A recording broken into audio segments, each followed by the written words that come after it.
গোপালগঞ্জে এনসিপির নেতৃবৃন্দ গিয়েছে।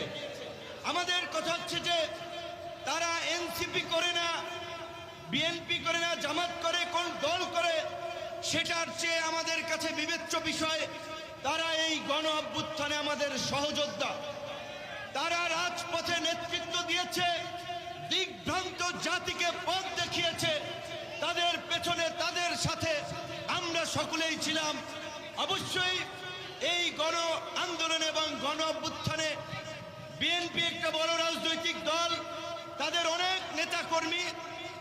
অনেক নেতাকর্মী ত্যাগ স্বীকার করেছে।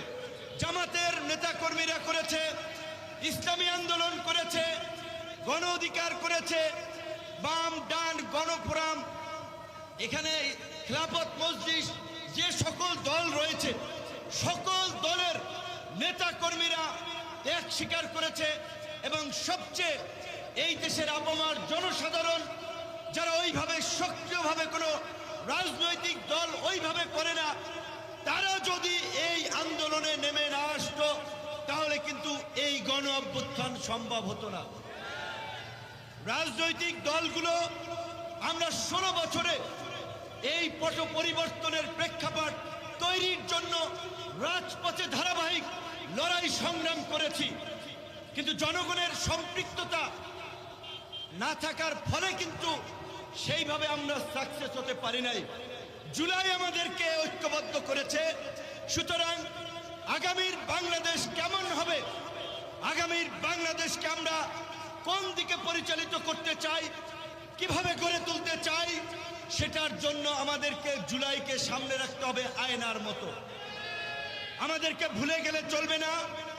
সমগ্র জাতি ঐক্যবদ্ধ হয়েছিল বিধায় এই অসম্ভব সম্ভব হয়েছে।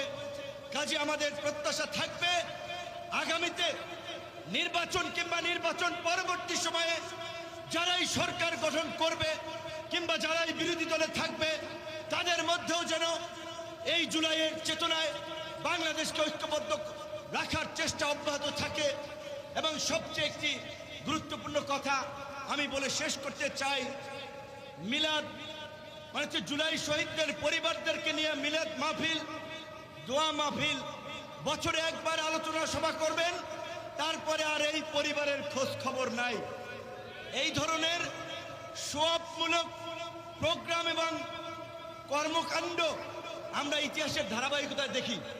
যারা ত্যাগ স্বীকার করে তাদের ত্যাগকে সামনে রেখে আমরা রাজনীতি করি, আমরা এমপি হই, আমরা মন্ত্রী হই, কিন্তু এই পরিবারগুলোর দুঃখ দুর্দশা